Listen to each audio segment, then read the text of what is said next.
Welcome to the Alternative Healers Coffee Chat. I am Janel Mulligan. I empower people to journey through life with dignity, self-awareness, and authenticity, fostering constructive change, choice, and connection.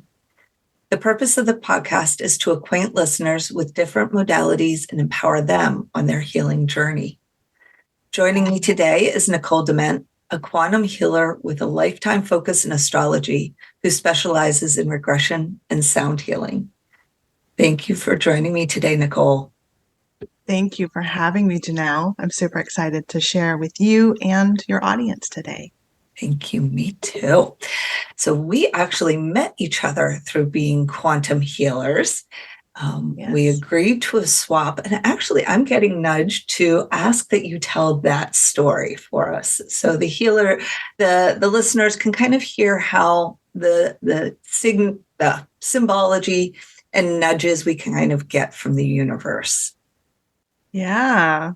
Let's see. Well, the first thing that I remember is that I'm looking at my phone on my deck. It's a beautiful summer day. And I had been thinking about doing a trade with someone from the BQH forum. And your offer came up, and all of a sudden this hummingbird comes and it just hovers. And granted, there is a plant, but it just hovered and it looked at me and then it flew away. And I knew that was definitely the symbol that, yes, we should definitely move forward with the trade. And it was a beautiful experience. It's continued to be the multiple trades that we've done. So thankful for that. Yeah. Me as well. And it has created this, what I consider a very beautiful friendship as well. It's been almost a year and a half, almost 2 years now. That's it. It's hard. There is no time. So there is no time. So yes, I am so grateful to that little hummingbird too, who stopped by to say hi to you today. Yeah. So how did you get on your healing journey? What can you give a high level, overview of what brought you here? Well, I think like a lot of healers and individuals that recognize the depth of the human experience, it's because there are challenges in early life or maybe midlife, but what have you. It doesn't matter the time frame, but there's something that we are faced with, and we look to figure out what the heck that's about. So I was born in Austin, Texas, to a couple hippie teenagers in the 70s, and they just weren't ready for a child in any way whatsoever. And long story short, raised in a pretty dysfunctional home and in Austin, Texas, because it really was weird then.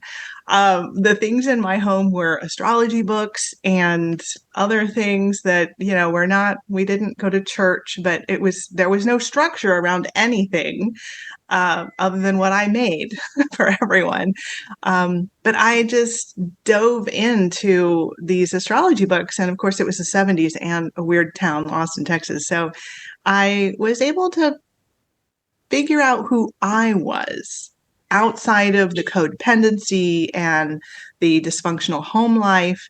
That's taken a while, granted, but I've always been into alternative modalities. When I got divorced from my first husband that I married when I was about 20, just a couple of years later, we got divorced. And instead of going to therapy, I bought a cassette tape.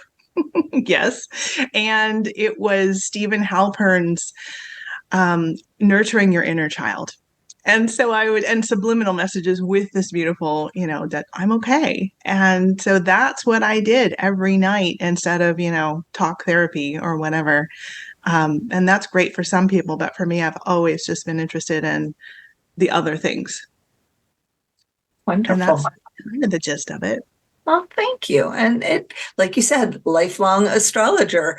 And that has definitely bloomed and grown. And you have studied, from what I understand, multiple different types of astrology. Is there any one type of astrology that you just kind of speaks to your soul the most, or do they all have a piece of your soul? Well, astrology is the framework that I live by, as you know. Usually when we start talking, it's like, well, what's going on with the energies right now? And you said this, and yes, that's happening, or what have you. So it's just a framework that I live by, and all my friends forgive me for equating everything to whatever's going on in the stars, but that's the way I view the world, is this beautiful framework, and I love it. So the types of astrology that I use, I grew into an evolutionary astrology, which looks at past lives and understands the chart through certain indicators that help us understand other lifetimes, and specifically the trauma that you hold and bring with you to this lifetime from other dimensions. And then once you are on the path, anyone is on the path to awakening, to a greater understanding that you are spirit in a vessel, esoteric astrology is really a great tool. And I recently not only became an official member of the Theosophical Society, but also really started to open to esoteric astrology, and it resonated greatly. So I use a blend of all of it. And I also am an intuitive. And it's beautiful. There's so many different types of astrology. So you can get an astrologer that is a Vedic astrologer, which is a completely different looking chart. And you can get an astrologer to read for you that is from the Western school of any type. And it's beautiful how each one will give you something through that lens that really resonates for you. And I think a good astrology reading is someone who can connect, who can open to the energy of your higher self or your spirit or the quantum realm, however we want to define that, and really allow that information to come through. So I use those as tools and words to frame what I'm saying, but I ask for spirit to work through me to give whatever the person needs in that moment. And I trust that at this point. That's the key. And you're right. That is huge. And that's, I think, for healers and most people, especially going through their awakening, trusting that inner nudge, that voice, that intuition, to bring that to fruition, however that looks. It may just be a moment in your day-to-day, or it may become your lifestyle, and both are, and all are perfect. I have another friend who's an astrologer who looks at, the way she explains it is the astrology chart is a weather forecast. Yeah. And that's beautiful. That's something I've been trying to kind of keep more in mind as well. What is that framework? How do I need my raincoat, or do I need, my boots? And also learning to kind of release the expectation of what it's going to look like. As we were talking before we recorded, you foresaw something in my chart about me getting busy. And I was like, oh yes, it's going to be getting busy in the way I want it to be. And it has totally taken a left turn on me in the way I'm sure it's supposed to. I'm definitely busy, just not the way I had hoped to be. And that's okay too. It's recognizing, okay, this is just leading me further on a path that, and that's one of the fun things, in learning and trusting what comes through in an astrology chart.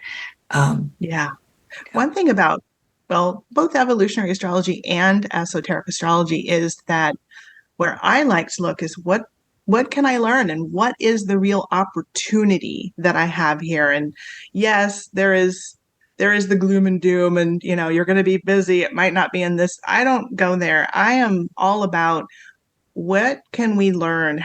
What is the energy that I can bring in with this framework? And how can I evolve more, grow more, enlighten more?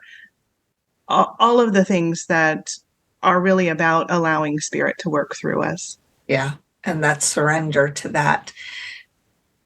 Definitely. So one of the things that was coming to mind as you were talking about the different types of astrology, and it's something, as I would consider myself a beginner starting to kind of tip into the more intermediate understanding. I'm nowhere near any knowledge, but understanding of, astrology and charts and such. One of the biggest challenges, and I'll say frustrations for me, being a Capricorn sun, Capricorn rising, wanting to understand structure, the Saturn, ruler, is the different charts. Like, they do look differently, the whole house versus the other ones. And some seem to start, in the first house, other places it's kind of like the 12th house.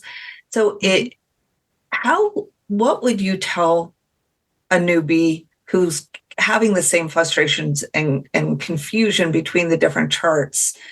Is there any guidance you could kind of give them at a high level to help them kind of release the need for control of them to all look the same, or, how to do that? Yeah. I mean, no chart looks the same. And it's not even a study. Stick with one thing to start with. Don't study all the things at first. I would pick something that your heart says, oh, that's interesting, because there's a lot of things to distract us. And I would say just pick one type of astrology, start with maybe one author. I really love Stephen Forrest. He is an evolutionary astrologer, has many books out there. There's so many great authors. Patricia Walsh has a really great book that I'll just answer some other question that I know you're going to ask. But she's the astrologer that got me into past life regression and to working with a greater understanding of the quantum healing work and the regression work. But stick with one thing. If it's evolutionary astrology, there's a lot of different authors within that realm to play with and work with. And I think that's where things are going, is to understand more of a quantum realm of the way that we live. We're moving. The age of Aquarius is definitely in the quantum realm. We've arrived. We're here. So evolutionary astrology is what I recommend. But start with one thing. Don't get too broad in the first approach. And then I started with just like, what does it mean to be a Scorpio born on a full moon? And then allow your own mind and the images that come from that exploration to fill in the blanks. And that's what the astrology books do, is they sort of bring the metaphors to you within the energies of the planet and what it means. But eventually you get to a place where you start to understand from a very visceral, imaginative level what it means for you. And I would always encourage someone, if I'm working with someone, I can say what my interpretation is, but if they have an idea of what Pluto means to them, they've lived their life, I haven't. So I'm always open and in that discourse coming to a greater understanding. And that's where BQH and other regression therapies have been great, is I can ask the questions that their soul is really wanting to get through, and the conscious mind might not be able to do it. So start small. If that makes sense. And recognize that it is a forever blossoming lotus, speaking of metaphors, and the roots go deep with it, and just allow yourself to go deep and blossom in whatever way your heart desires. I mean, the practice has been around for so long. There is something to it. Like, for so long, I was so resistant to being like, oh yeah, astrology is really a thing. It was fun to play in. It was kind of cool. But now, as I've learned more and started implementing it more in a routine part of my life, I'm like, wow, there is something to this. Like, it's really beautiful.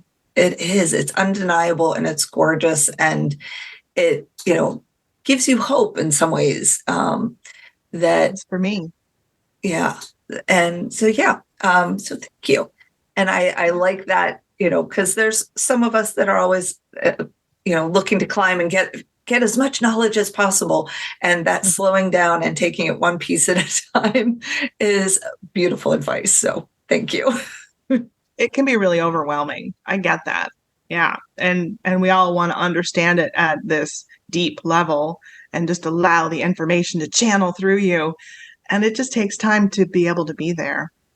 Yeah, because it is so complex, just like us. Yes. Yes. But, getting rid of one of the other things as you're looking at the chart, tuning in to how you're feeling when you are reading about certain things. Instead of just intellectually reading it, really bring it into the heart. Tune into what you're reading and how you're feeling with those things. Because every planet, as you read about it, it has its own energy. It is its own anima and animus, and it will speak to you if you allow it. And so you can use the exploration of astrology, like I did, to start to understand where you are at within it and who you are, and to clear the gunk that is the lower level of everything in this 3D matrix. And that will allow you to get to this higher vibration of accepting the energy that I think we all endeavor to be at. We want to be clear and focused and able to receive the messages from the higher self and spirit, and to receive that energy. So if in the process of just exploring your sun sign, you can feel more into that and how it relates to your moon sign, and just feel those planets. Maybe you visualize them if you just do the 2 on the chart, say they're in a square pattern, and see what that feels like. Just sit with it, meditate on it, and allow the images and messages to come, because they will tell you. There's so many wonderful, fun practices that I've done in groups where we each took a chart and were astro pump, some maybe anyway. So we would, someone would be the sun, someone would be Jupiter, someone would be the moon, and then you start play acting someone's chart for them. It's a wonderful, fascinating experience, and you really do take on the energies of that chart. And in the end, typically the person whose chart is being acted out has come to some really profound realizations. So we can do that individually too, by just sitting with the energies. And there is actually a oracle deck that I recently got. And I'm looking around hoping it was in my fingers, but it's Astro Code. So you can actually and it has the houses broken down, the planets, with a synopsis, just like, normal oracle cards. And they actually recommend if you want, put it on your chart so you can actually see the pictures and, see it much more tangibly. And that's kind of what that reminded me of. And I'm getting, the nudge that I need to consider coming back to playing with it, because you're actually the second person in the last couple of weeks to mention kind of communing with the planets and kind of meditating with them and connecting. And so I actually was part of a process last summer that actually encouraged that as well. And it did, make a huge difference in that understanding and my writing, because I actually was connecting to Mercury at the time. Perfect. So, and I love that option and opportunity for people, because I don't know that they think about that as a modality. People think meditation and om and quiet, but to use it as an opportunity to open yourself up to just that energy and have a conversation with the planet's energy and trusting what comes through is huge. Yeah. Everything has a soul. Yes. And it's good to honor those planets' soul. There, in esoteric astrology, there are some planets that are still on their journey, and there are some planets that have a lot to give and a lot of wisdom to share. All of them do. Interestingly enough, in esoteric astrology, the sun is still on its journey of evolution. We would think that the sun would be totally evolved, but it is on its journey of evolution. And if you will, our sun sign, the sun coming through us in that astrological sign that we were born under, is a way, we are a facet of the sun's energy to learn about itself.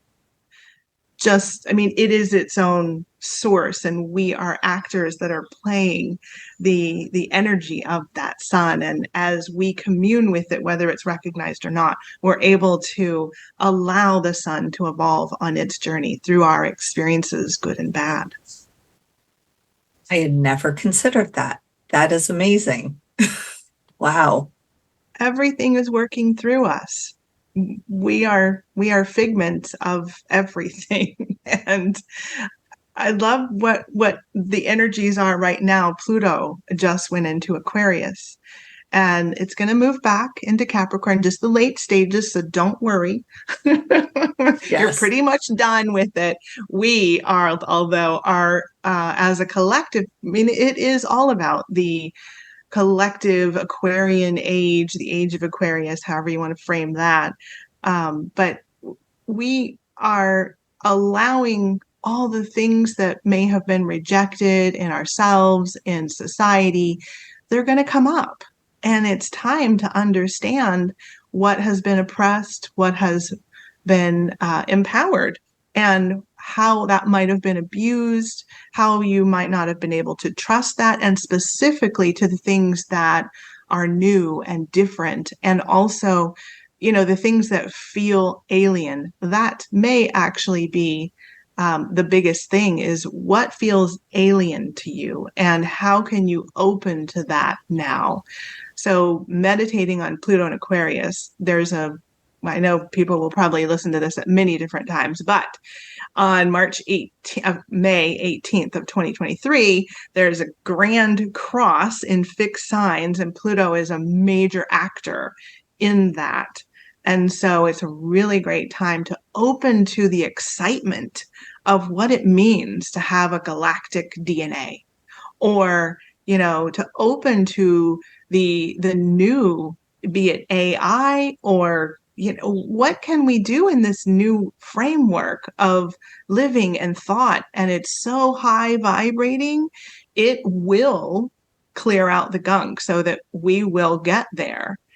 And in this grand cross energy that we have this month, particularly, it'll feel a little like it's not moving, but it will move. That's the beauty of astrology, is recognizing that it's going to move.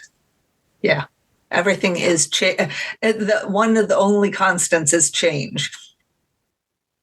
And that's what the stars say. Other than your natal chart, that never changes. That is true. Yes. Yeah. So I wanted to clarify something, because I know there's different kind of thoughts and terms. You've mentioned the age of Aquarius a couple of times, and I've heard of it in two ways. One is because of Pluto going into Aquarius, and Pluto stays there for 20-ish years. Am I correct on that? I think Pluto's, you know what? I should know this, but I believe that it's going to be there for almost 30 years. So it changes because of where it's at and where everything is going on. But it's, I believe, going to be in Aquarius for 30 years. And it was in Capricorn for like 20 years. Okay. Because I know it typically kind of oversees generations at this point. Yes. And yes. So, and what I've also heard is that, and I don't know which sign it is, but that there's something that's a 200-year cycle, and that will be changing into Aquarius in about 20-ish years. So I've heard people say with Pluto and Aquarius, it's kind of the age of Aquarius feeling. And then I've heard this 200-year cycle that we're at the tail end of this 200-year cycle. And when that happens, it's actually the age, and I'm using air quotes, age of Aquarius. Yeah. Do you have any insight, or can you kind of provide some clarity over those concepts? There is, again, we're talking about a very deep lotus that is blossoming all the time. And, for instance, I'm going to just reference that evolutionary astrology only became something in, I think, the 80s. So we don't know everything that is happening, but in the framework of what's happening right now with both Pluto and Aquarius, and what you're talking about is the precession of, and I'm blanking on the word, it's the processional. I'm sorry, I can't remember exactly what That's it's okay. called, but it's another layer of the universe moving through the galactic energies, and it moves backwards. So it's going from the age of Pisces to the age of Aquarius. And, because this is energetic, were we in it in the 1920s? Probably. Are we in it now in the 2020s? Yes, definitely. So, and there's also the energies that we are able to evolve within individually, and what we can accept, and the contracts that we make for our individual lives.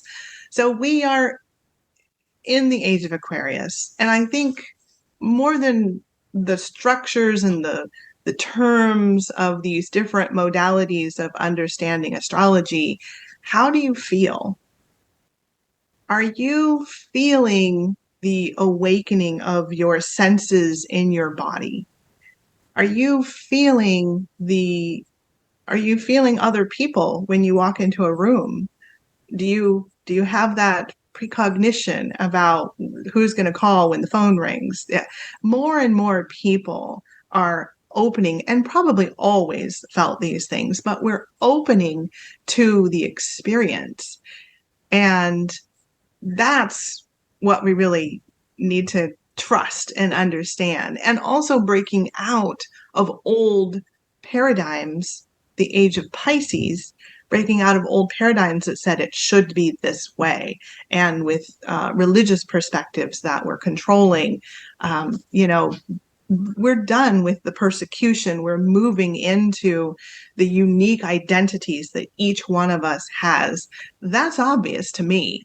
And even if no one, like, there's fights online about when the age of Aquarius is. I don't know. It could, but how do you feel? How do you feel? And I see more and more people waking up and opening to other ideas about who they are and why they're here, and the complete beauty of this complex quantum experience, the multiverse. We hear that more and more. That's the age of Aquarius, is the multiverse. So I think we're there. I think you can probably agree with me that we're there. Yes, definitely seeing a lot more of the curiosity and growth, and willing to be more aware is blooming, daily for a lot of people, most of the population in some form or another. Yeah. So definitely. And talking about the quantum and kind of using this as that bridge to quantum healing hypnosis and that quantum exploration, be it self-exploration and or partnered up in a type of regression exploration. How do you practice, or how do you explore the quantum? I'll start there the most. What is kind of your primary way of exploring the quantum? Well, I have Mars in Aquarius, which is pretty busy and high vibrating, and it likes to do it all and receive it all. I also have 4 planets in the 11th house, which is sort of an Aquarian realm. So I think, just life is quantum. But when I work with people, that goes to say, I don't have a simple answer for this. When I'm doing astrology, when I'm reading a chart, I am working with someone based on the energy that I'm getting. For instance, an hour before I meet with someone, say it's online or in person, it doesn't matter, I get into a realm that is their energetic signature. So I can be walking to the space, and if some things are happening, and I can recognize that this is not my energy. This is what the person that I'm going to go read for is experiencing. And that helps me to understand a little bit better how to connect with them. And if anything, just to share that experience with them. I always do. I figure I'm experiencing it for some reason, I should share it. But there's the typical induction regressions that I can do. I don't think people need to be regressed as much anymore. I also have worked with people what I call like BQH light. And so, I do guided meditations and sound healing. And so I include whatever it takes to get them to a higher vibration. You can call it a theta state. There's many different ways to talk about it. But then I just allow in that space, I hold the space for them to relay to me what is needed, and specifically for their higher self or their soul to come through and either one, work on them, whatever they need. I can't control that, but I request that, whatever is needed for that individual to support them on their journey, for that to happen. And the higher self knows better than anyone else what you need, which is why I open to receiving and connecting my higher self with theirs in order to help them on their journey that day. And then there's another modality that I learned, which has been really profound and beautiful, called unified field healing. Dr. John Ryan is a medical practitioner that has downloaded this practice. It's 3 different sessions where you hold space. It's kind of like Reiki. It's not interactive like regression is, but you hold space for their higher self to come and clear the chakras, to heal the chakras, and you witness that. And that's one of the more profound experiences that I've had, because obviously astrology is all about me telling someone else. I loved getting into a regression because then I could be the facilitator and them telling me what they were experiencing. And now with UFH, I am a facilitator on an energetic level that just is a witness for the energies for that individual and their higher self. And I am a very visual person. I'm also an artist. You can tell the backdrop here. Very visual. So I hold space and see energies, experiences. Sometimes I see past life stuff for them. I feel things. There's different ways that I am an intuitive, but I intend to see their higher self coming through and working in the chakras, or in the end, what I hope to be able to see for them and to witness is that their higher self just kind of sits back down in their body. They've created space and room for that union of spirit with the vessel that we are. So, like I started, there's a lot there. I don't just stick with one thing in particular, but that's why I just finally came to I'm a quantum healer. And actually, in one of the regressions that I think we did, that was one of my questions, because I'm not healing anyone. I am merely holding space and witnessing what their higher self. But as you know, my guides just shared, people have to understand it in some way. And I'm here to do the work. So we'll just call it quantum healer.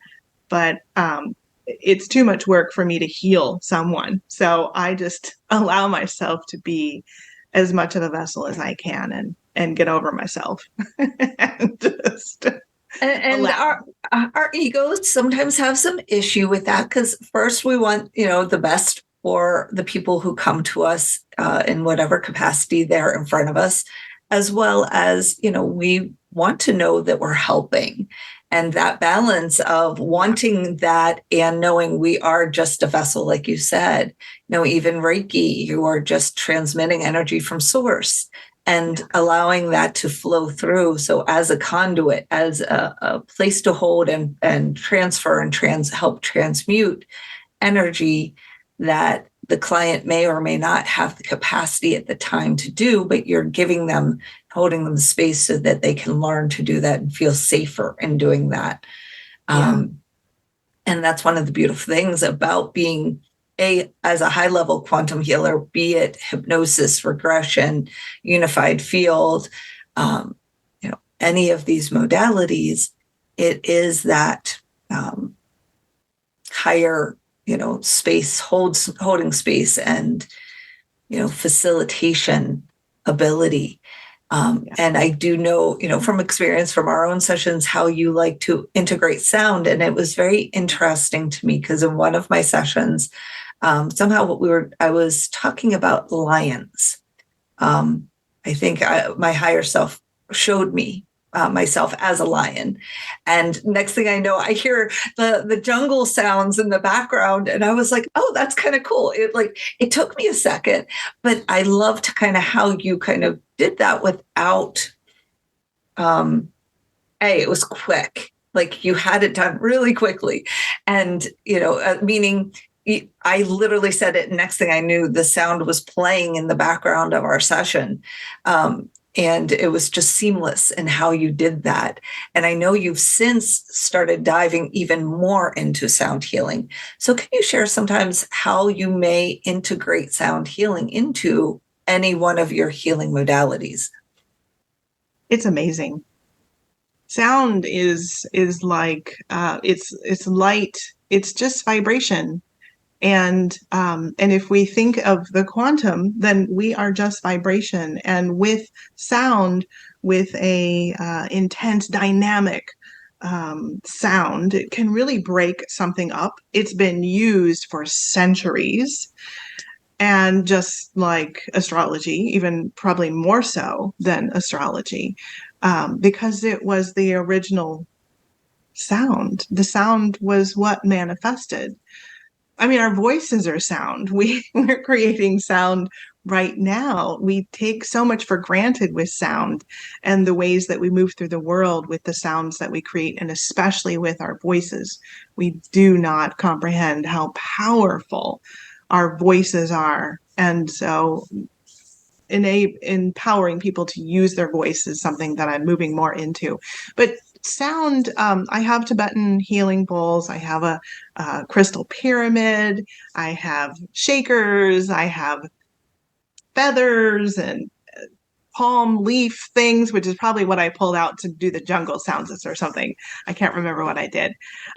But there's all kinds of things, and it supports the individual to get out of the brain, out of the mind, for one. It allows us to really tune in, thinking of words and metaphors. Mm-hmm. We can really tune into something. And when you do a consistent, beautiful, harmonic sound, it helps to calm things down.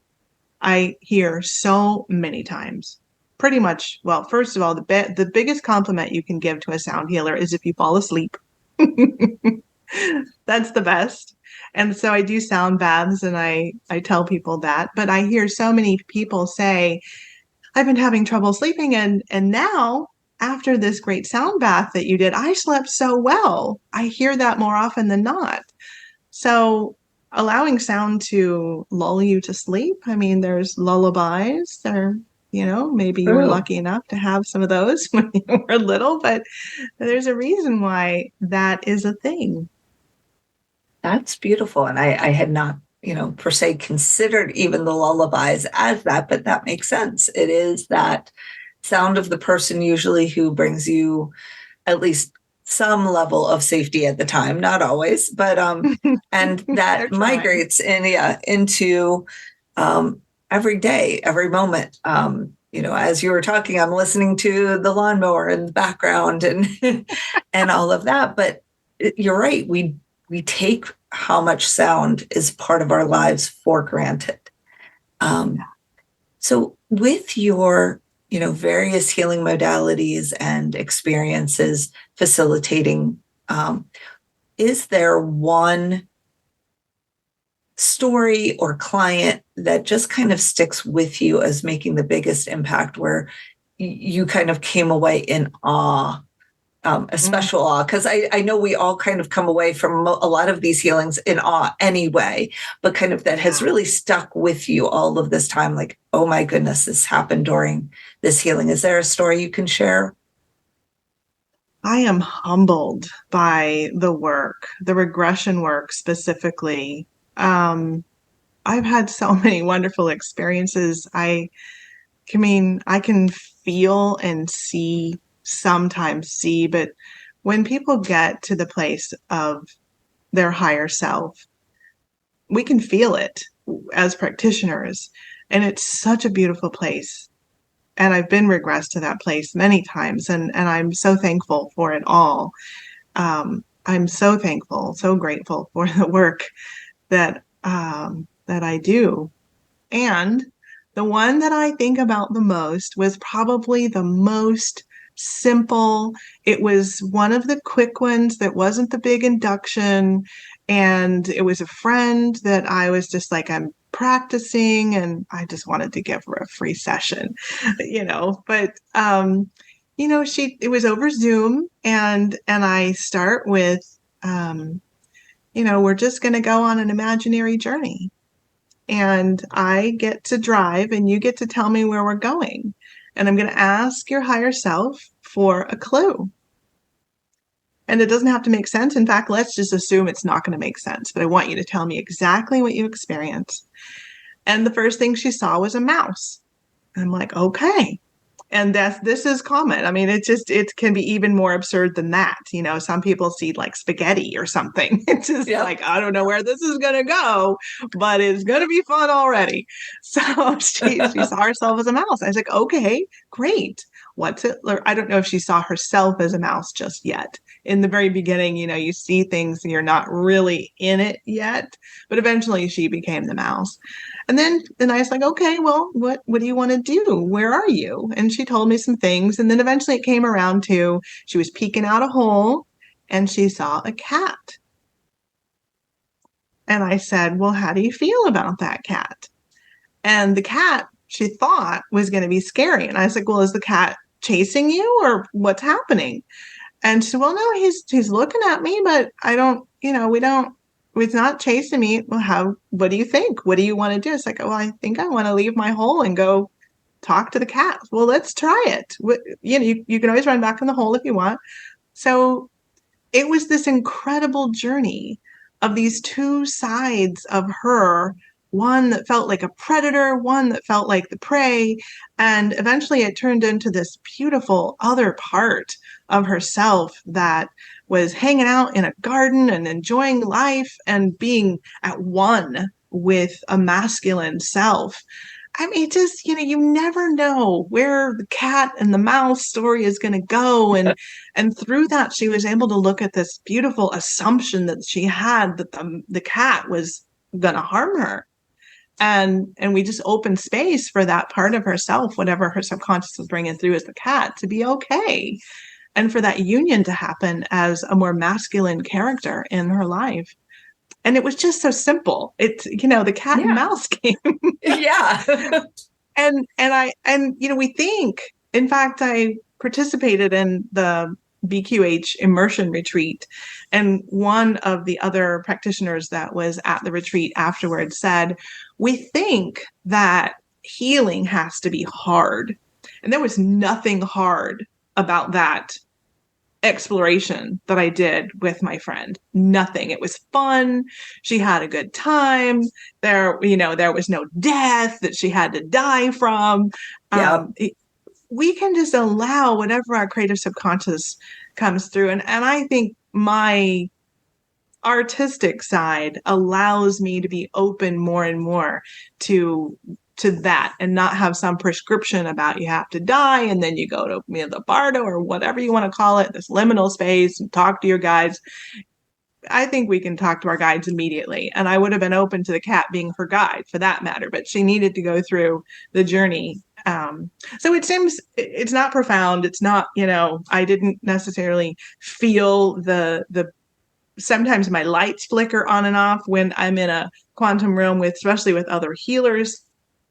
And we're all at this incredible level. I've put out modems with other people. Literally, we've had modems crash because the energy was so strong between us. And there's been profound experiences that I'm just, again, humbled to be able to receive, and how I know that we are definitely in the age of Aquarius. Well, and it can just be simple.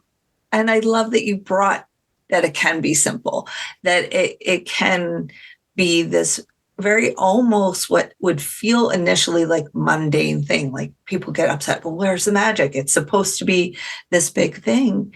But as we bring this into our everyday lives, it's not going to, seem or come across as this aha, like large aha with a great big exclamation point.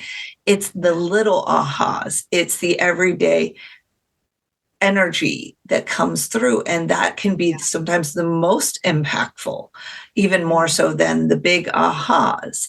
And I love that that's what kind of came through and came to you, because I think a lot of people on their healing journey are grasping and searching for the big ahas.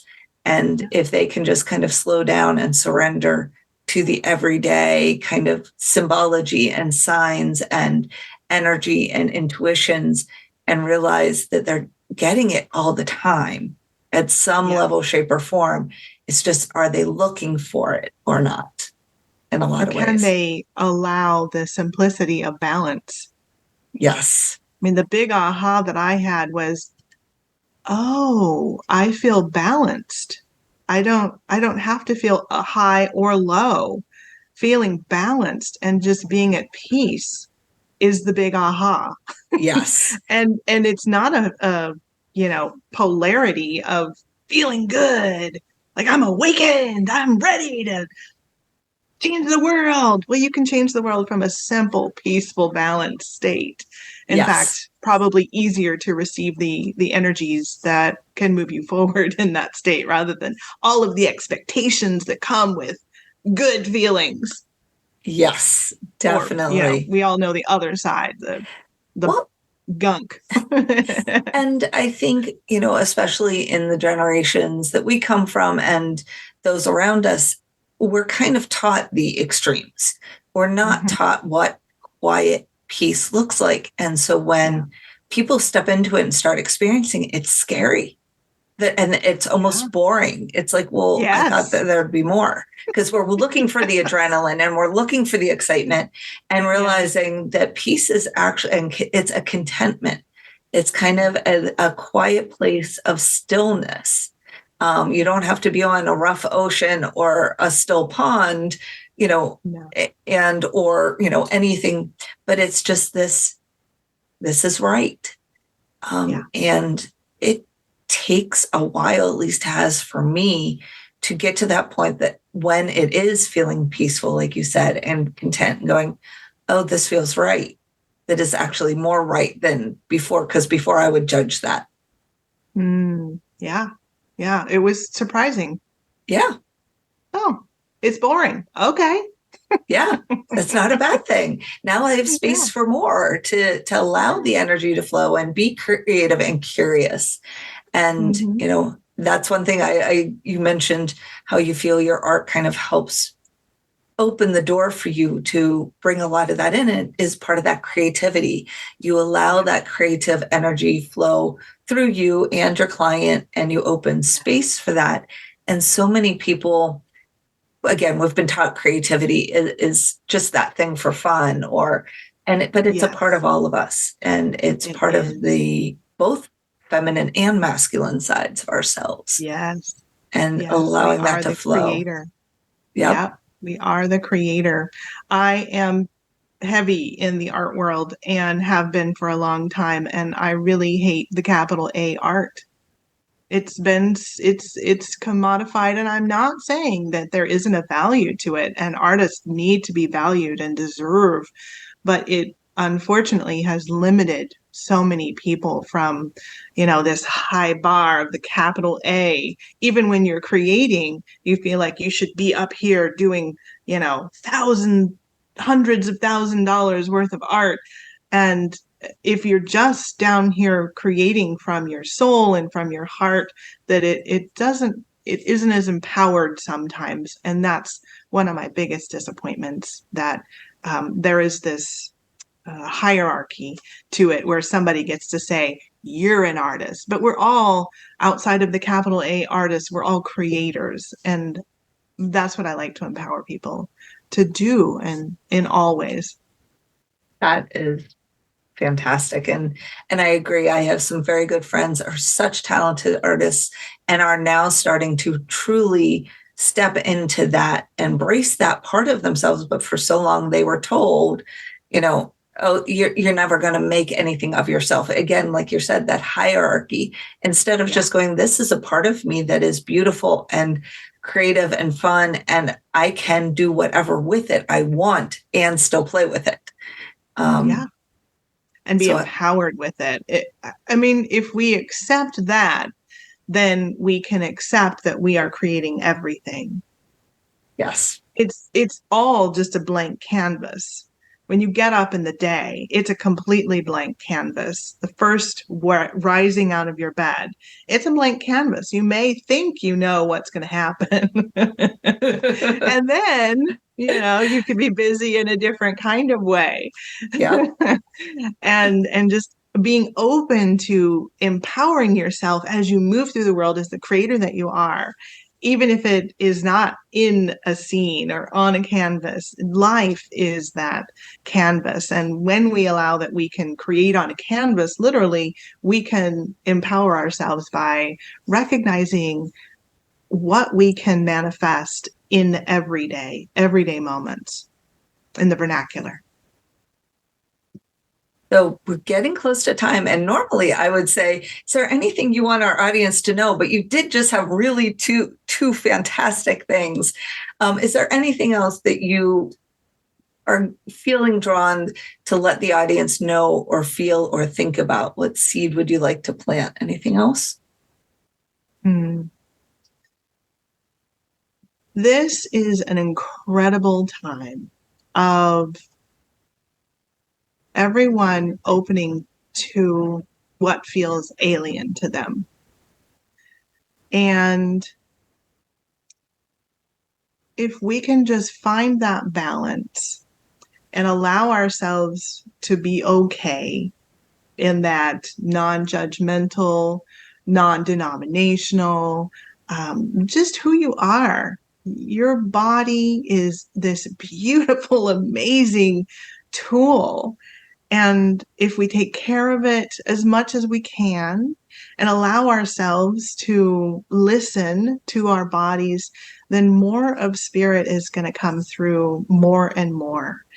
And we are actually spirit in bodies, and we're opening to the greater understanding that we are multidimensional.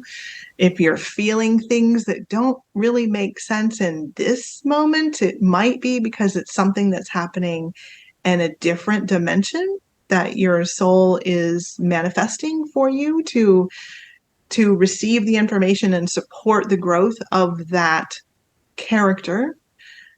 But we can not only support those characters in their healing, we can support those characters with beneficial gifts. Both we can receive their gifts and we can give them gifts. So it's all about the up-leveling. And so the gunk is important. I'm not saying let's just bypass and just be spiritual and just eat right and, whatever diet. No, just feel what you feel, be who you are. This is the most important thing. And I feel like, if there's other people that you are drawn to work with, but trust yourself. And we do I feel like I'm the healer of healers. I love to work with people that are on this path and provide greater space so that we can all move forward in more balanced and beautiful ways within the complexities of who we are. But you have to just trust yourself. That's the only thing that you really have to do. But it's such a beautiful time.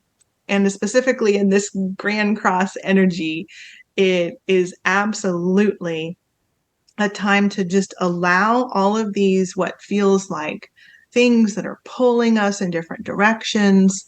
But focus, Pluto's in Aquarius, Pluto in Aquarius is going to be the more powerful energy in that. So it's new. Maybe there's something that's exciting about what's new. It is definitely energy that's streaming down through us, and it feels really powerful. It feels weird at times, but it's okay. This is just the start of something that's going to be really beautiful for all of us.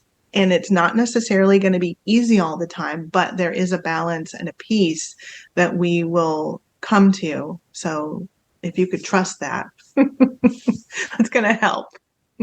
Wonderful. So if anybody wanted to get in touch with you, how would they find you?